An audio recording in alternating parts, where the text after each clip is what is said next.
Oh,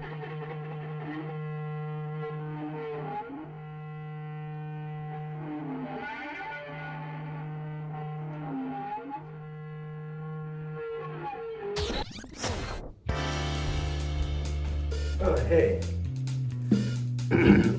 Welcome to another episode of Brain Cancer Diaries. This is, first thing, stop. If you are not watching this on a channel called Brain Cancer Diaries on YouTube, then can you go to that? The Progressive Panther channel isn't necessarily going away, but I'm not going to be posting any more new episodes after this one to that. So you should go ahead and just go over there. I'll put a link down below where you can go straight to that and just like and subscribe to that one. Anyway, this is an interesting episode. It's a good one if you are maybe a little behind, haven't missed a lot of episodes, or you just never have seen an episode before, because I'm going to do something a little different. I'm going to kind of just do a review of everything that I've learned from all the different episodes that I've done and people that I've talked to. Anyway, I hope you enjoy it.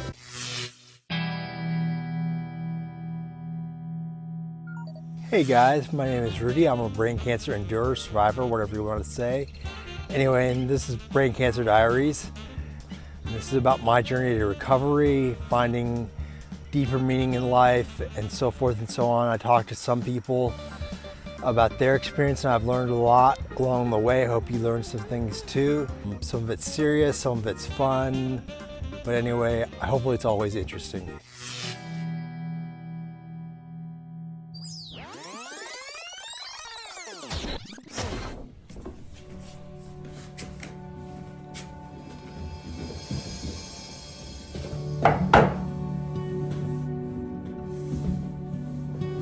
Halfway down the stairs is a stair where I sit.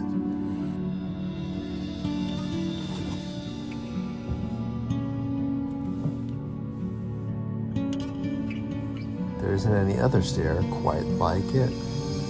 I'm not at the bottom, I'm not at the top. So this is the stair where I always stop. Halfway up the stairs isn't up and isn't down. It isn't in the nursery, it isn't in the town. And all sorts of funny thoughts run around my head. It isn't really anywhere, it's somewhere else instead.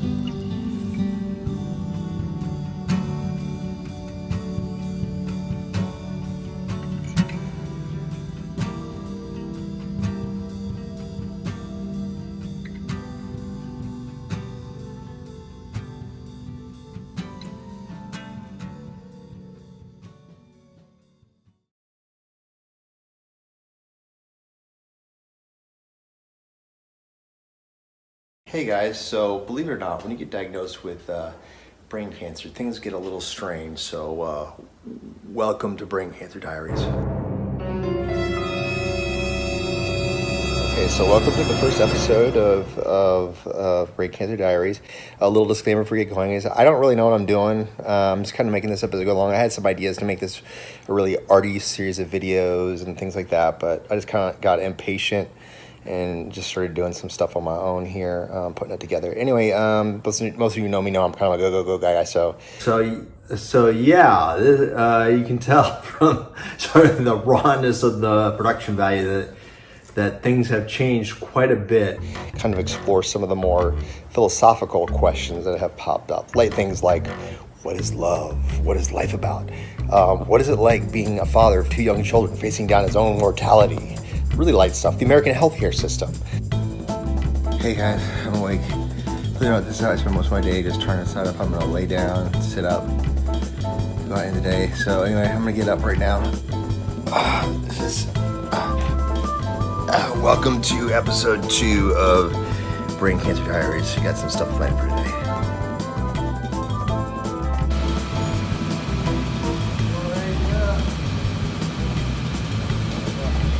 Shaved it.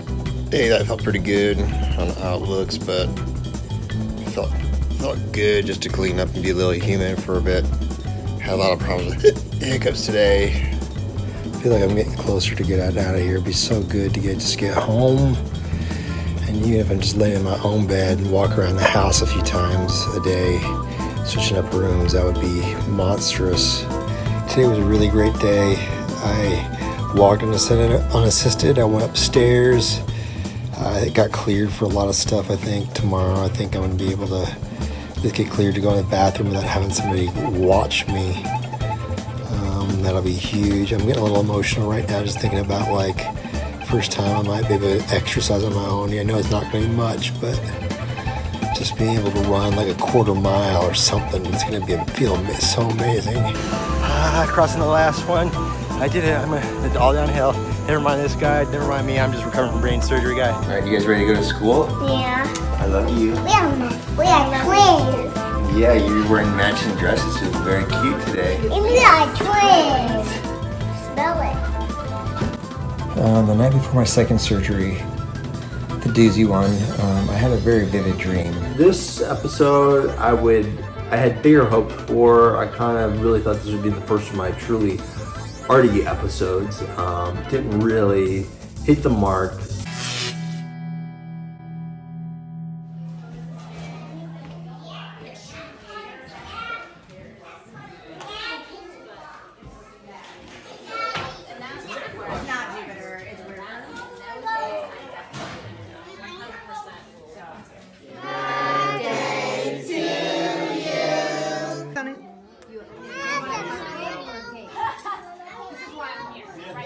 You'll see my lovely wife Cecily's hands come in.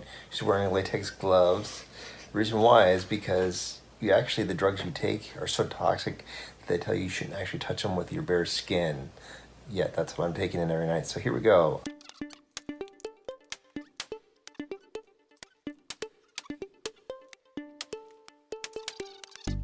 Actually, that initial round of chemo failed me. I took all those pills to make my tumor grow. How about that? Happy, which is just the reality of cancer treatment. I mean, some protocols, no matter how universal it might seem, just don't work for some people. Everybody's different, and that's just part of the process. It's very frustrating. I think we expect doctors to have all the answers, and they definitely don't have all the answers. They just have very strongly educated guesses.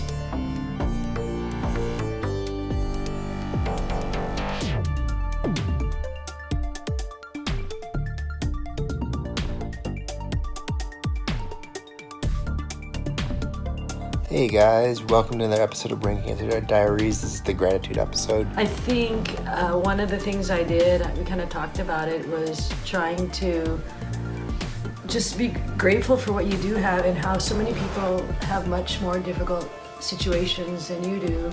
Episode 8 features yet a different look. Hey guys. I'm sorry. You can just sort of see how that was evolving. I was slowly starting.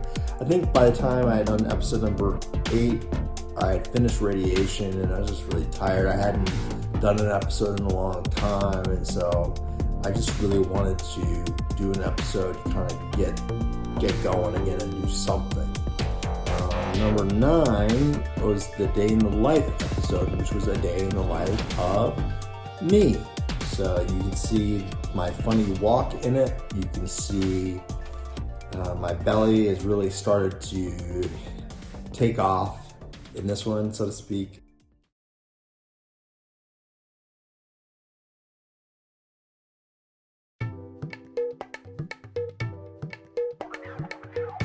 Well, when I say cancer was the best thing that happened to me, meaning that it really taught me, I think before I was diagnosed, I think I lived, but then post-cancer diagnosis, I recognized cancer really taught me how to live because, at the time I was in my 30s and the possibility of death never entered my mind until I was diagnosed.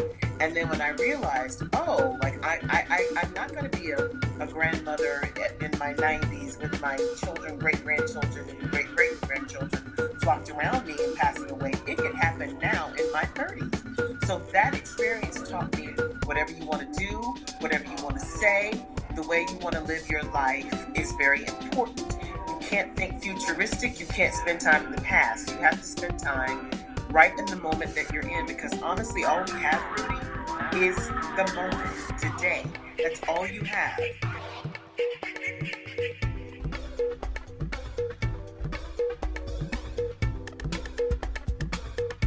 guest, my friend Paul, who, if you saw the beginning of this episode, which I'm sure you did, recently passed away.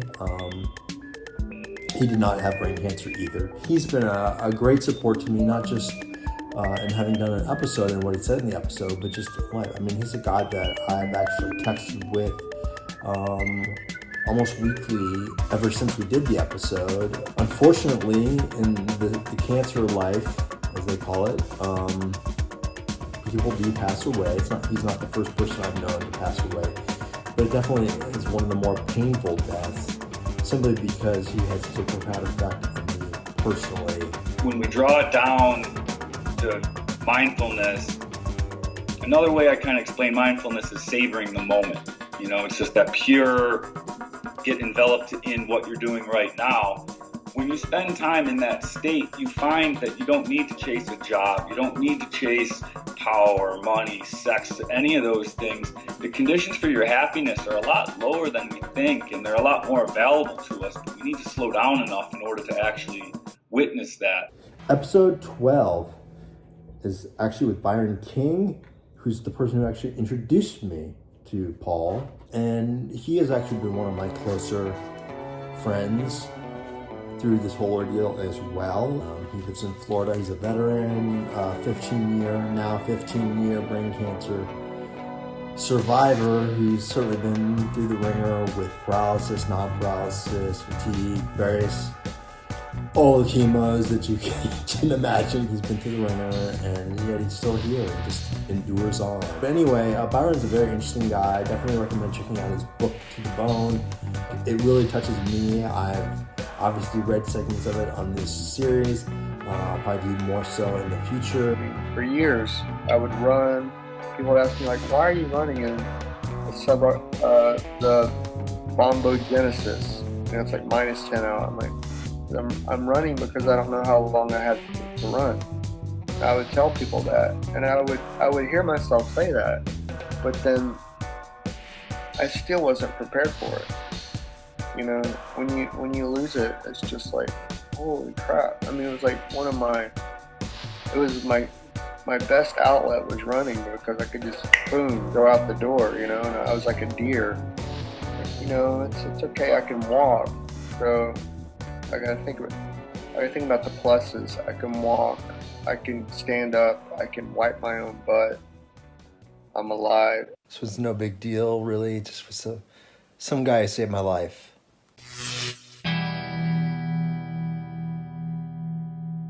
I kept telling people at work, I'm like, hey man, there's something very physically wrong with me. I don't know what it is, but I'm trying to figure it out, so like bear with me. You know, I thought I was gonna lose my job and everything. It got me to go see yet another doctor and be a little bit more diligent about figuring out what had been going on for me. What had been going on with me for years, really. So, and I finally got the answer. It wasn't the answer I wanted, but it's the answer I needed. So, you know, so far so good. If I hadn't gotten that answer, I very well may be dead, because that's what I was told after my initial MRI before I was rushed into my first craniotomy. Dear Daddy, I hope your cancer goes away today. The end. Hey guys, so don't let the happy girl in that video fool you. She thinks way too much about sad stuff and gets upset about stuff. Yep, you. Because I don't like it. You've never even tried it. Hey everybody, first dinner outing, bonus round after the dance recital. Exactly what she said. Not a very popular episode. How dare you? You guys basically are saying that you hate my kids. Anyway, I like this episode, even if it didn't get maybe the viewership numbers that I was hoping for. It's profound. It's important to me because it actually shows my first real dinner outing. I mean, it wasn't a very fancy place, but I have a lot of vestibular issues, which make it hard for me to kind of go out and be in crowded spaces and loud spaces. And so I went to not only a dance recital, but I also went to a busy restaurant. So it was a big event for me. So anyway, shame on you for not appreciating that. I'm just kidding. Hey, here I am. Got a little rest in, so now I'm walking the halls to get my steps in today. actually kind of nice because it's nice and padded and carpeted all over the place here, as you can see. And right now, I'm actually thinking of doing something a little crazy here in a minute. We'll see if I work up the nerve to do it, though.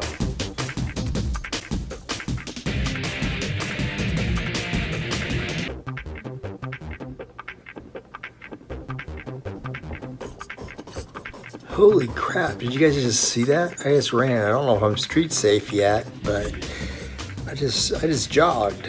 That's kind of awesome. This was another not so popular episode. I'm starting to think that you guys maybe just don't like episodes that are about me and like guests more, but oh well.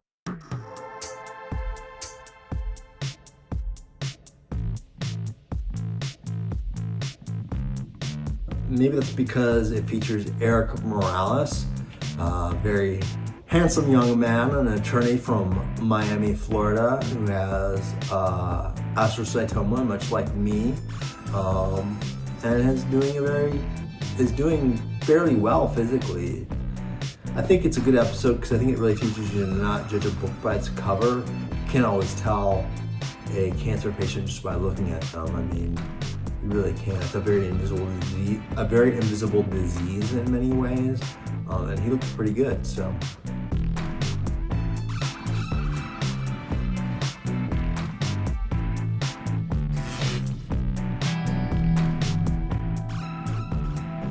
Will I ever have a period of time where I don't have to worry about it? And everything I learned was that they couldn't. Every tumor is kind of different, and they could.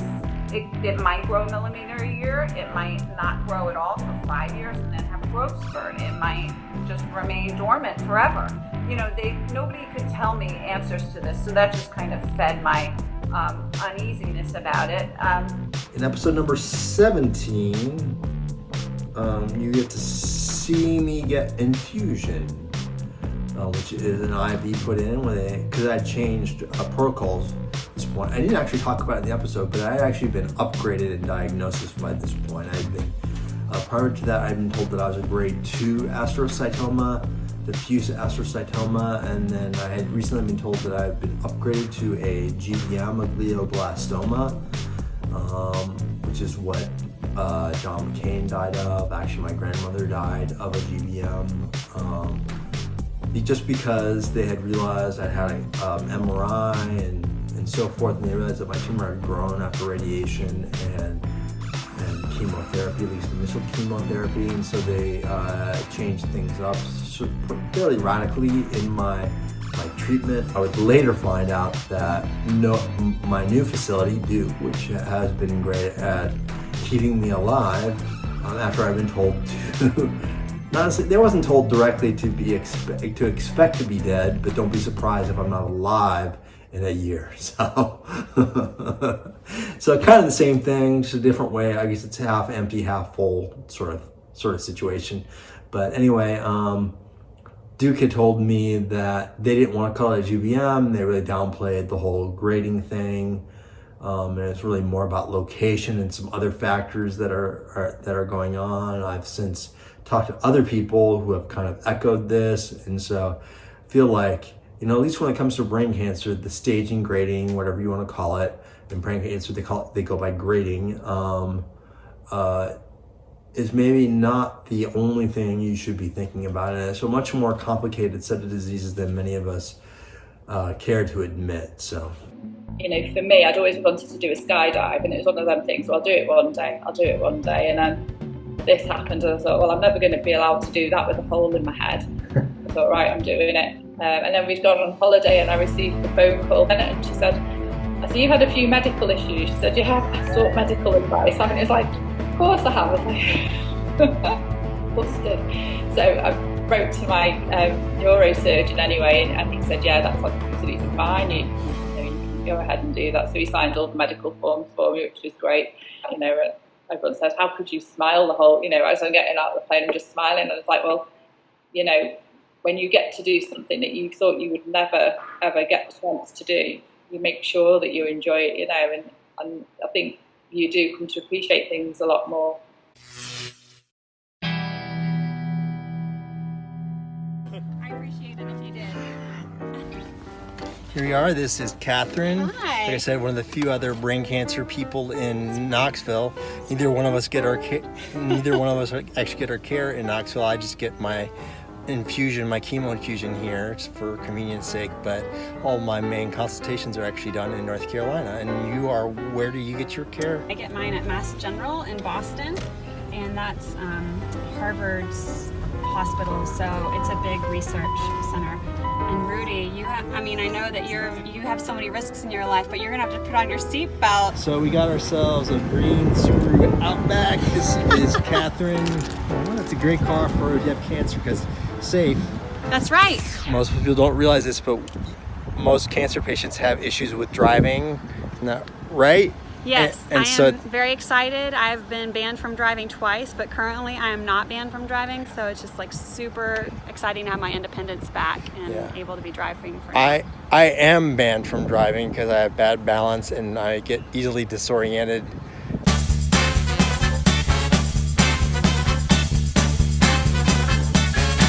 Yeah, I'm a grade 2 astrocytoma. It's in my right frontal lobe. Basically what happened is I was able to achieve 100% gross total resection because mine was in a really good area in October, so almost 2 years to the date of my resection. Something was back on my MRI.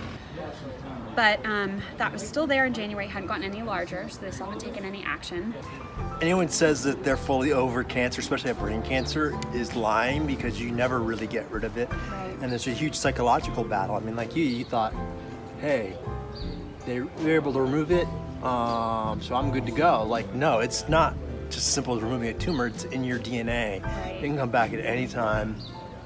Yeah, well, I mean, it is already there, right? Because with astrocytic cells, you can't get them all out. So they're these sticky star-shaped cells that are all over your brain, and so you're not ever cancer-free. I think that's been one of the challenges for me, is that initially everyone's like, you're gonna beat this. But it's a terminal cancer. It just hopefully will take a really, really long time to kill me. And that's just the reality of this situation unless something miraculous happens in the next few years and they develop a new treatment. So I've always hated the military metaphors. Kudos to you if they work for you, that's great. It puts the onus on the patient as if only you try hard enough, your cancer will go away. So basically, like, if it doesn't, then somehow you've screwed it up.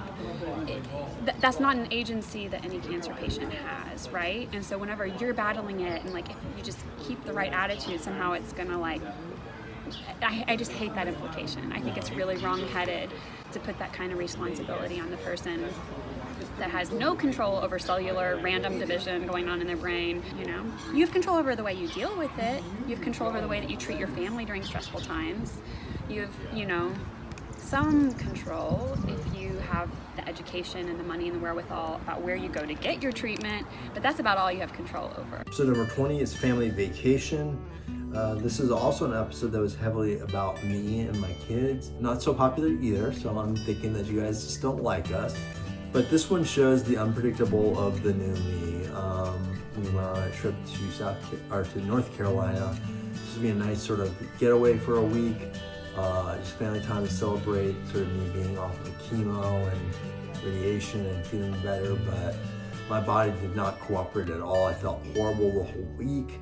It was a real struggle, the whole thing. So, it's part of life. So I'm in a place called Salisbury, but people tend to know where I'm from Stonehenge. I'm near that. Ah. Yeah. And you are a dental nurse, and what was your diagnosis exactly? So I got diagnosed with a grade 2 astrocytoma of my brainstem.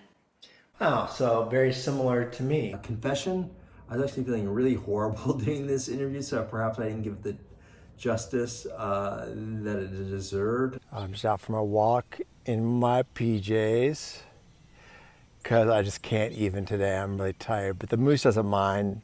Do you, guy back there? I mean, what I really wanted to convey with this episode, and I think that I did, is that cancer can strike people of all ages, because she's in her 20s, I believe, and depending on your age, it has all sorts of hosts of different issues. With her, it was lots of issues of fertility and having children and dating and things like that.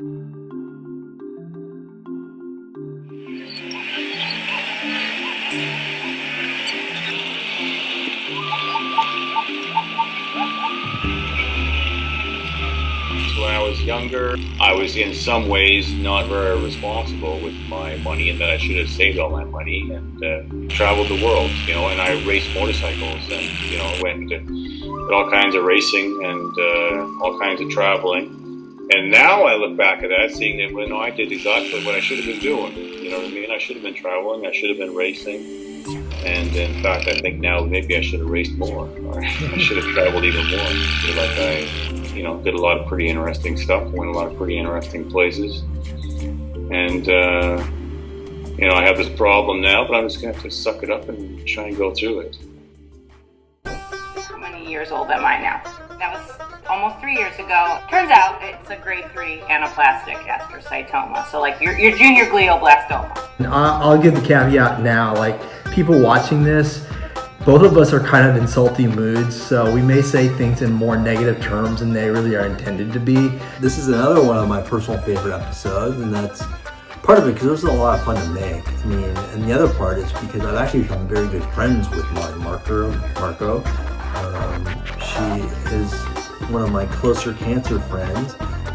She's one of the people that I talk to when I have cancer questions that I don't want to burden other people in my life just because they're sick of hearing about cancer all the time. And she's been very supportive. Plus, she's also just sort of, I think she has a very similar mindset to me, which is basically upbeat. We definitely have our grumpy, complaining days, but for the most part, I think that we're glad to be alive and look forward to the future, but we're ready if the future doesn't come. Well, no, can we call brain cancer people brainiacs? I love that. It sounds cool. So Run with it. Hey, run with that. Thinks Cancer is a very good podcast. I definitely recommend checking it out. It's on it's on most of the podcast apps out there, or you can just go straight to thankscancer.com and download episodes directly.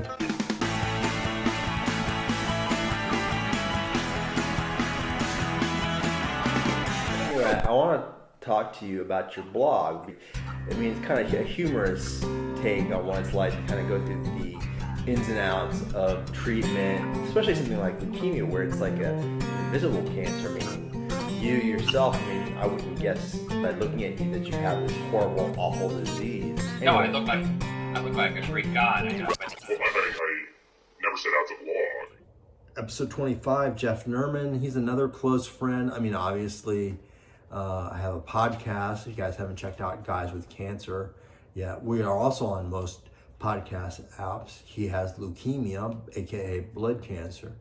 And this episode is a little different, which I think also sort of signaled the way ahead to sort of a more creative approach that you've seen in more recent episodes.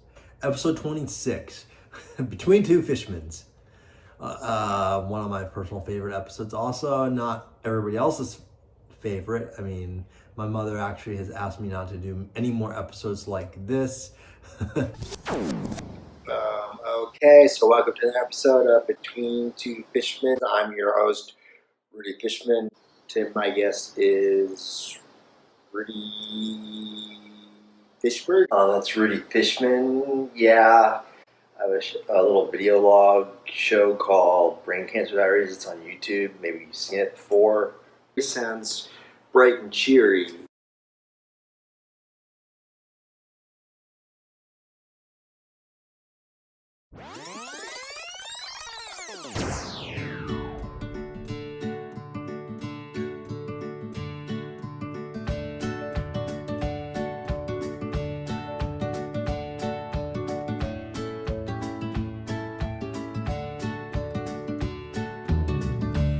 When I first found out, I went to my family physician. I found a lump. I didn't think anything of it.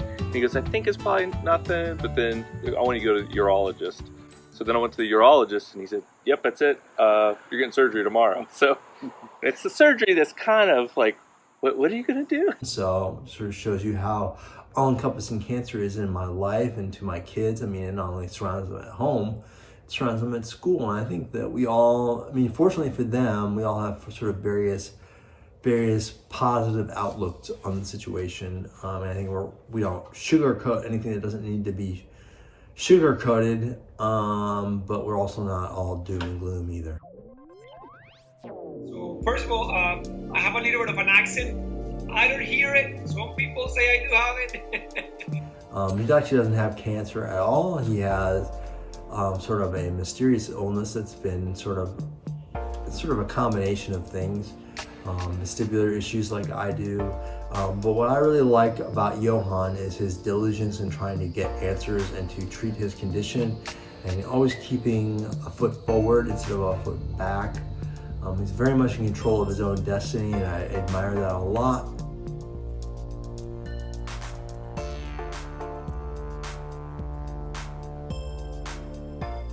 She drives me to the school. My 5-year-old son runs over the door and gives me a hug. Says, "Thanks for coming back." And tears are flowing. Now I am rainbows and unicorns. I'm learning the realities of life that I didn't see as well before. And then we walk into the backyard. Every dad's got their little brown bag lunch for their son. I'm gonna tell you what I saw. I walked in the back and I saw every dad like this. I was watching these parents going, "Oh, that was me. I was worse than that." But I'm taking this lesson and I'm keeping it. I'm not giving it back.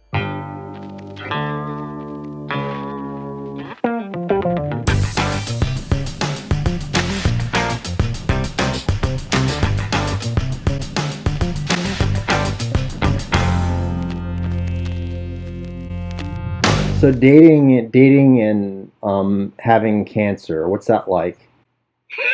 What is it like? I don't know, because I'm not dating.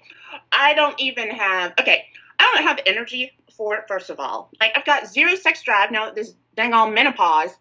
You know, I don't feel, it's like, I know I have a pretty face, but this body is not me.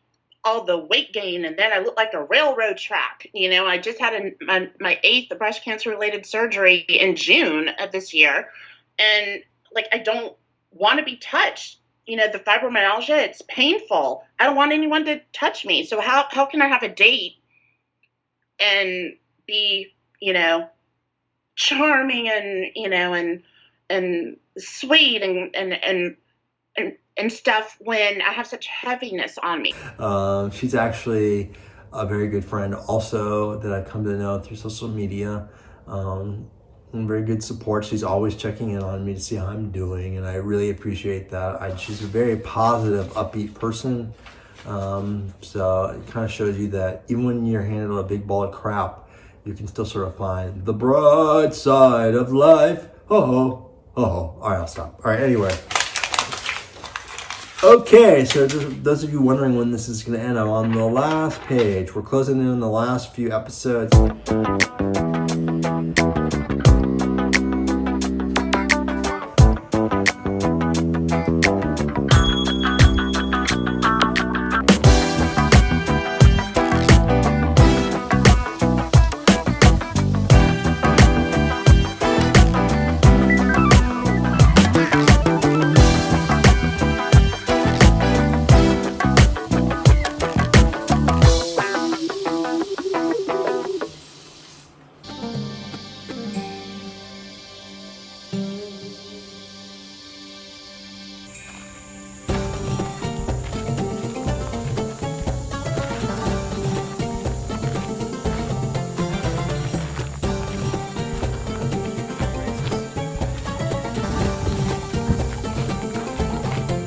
I think it also teaches you how much work goes into being quote unquote normal. I mean, just to run a 5K, which I think most people could do if they really wanted to. For me, it took quite a bit of work. It took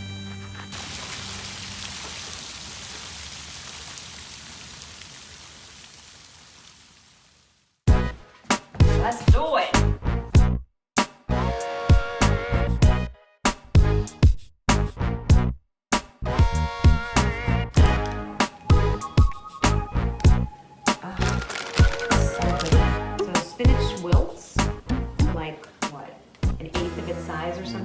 So go for it. Episode number 33.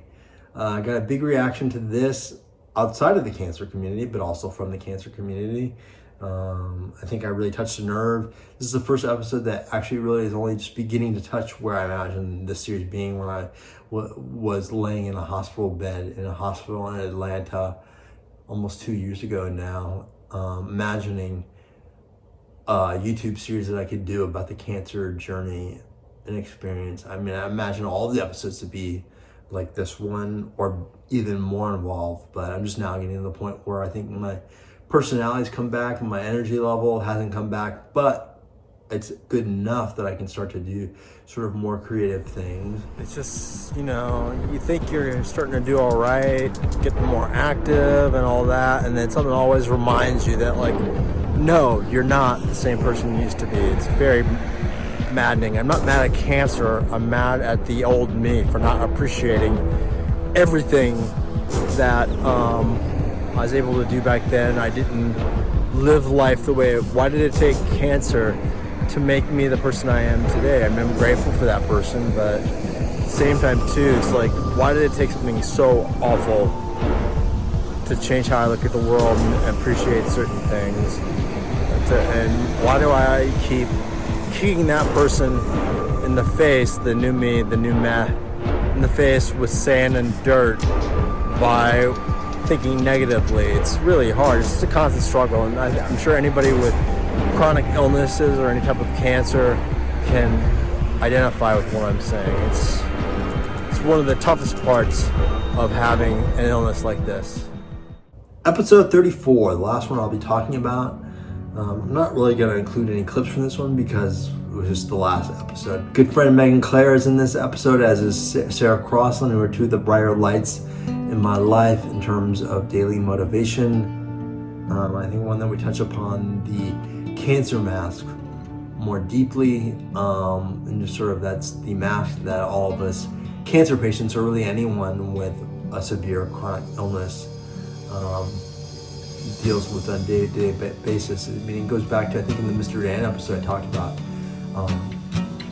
that how it's less common that, you know, somebody dealing with these issues will fake illness. It's more common that they'll fake being better than they are just because they don't want to make people feel uncomfortable. And I think that's really kind of the crux of what this episode gets at, along with just finding ways that each of us who deals with these issues can find to put on a happier face. So anyway, episode 35, you're watching it, so if you need a synopsis of that, sorry!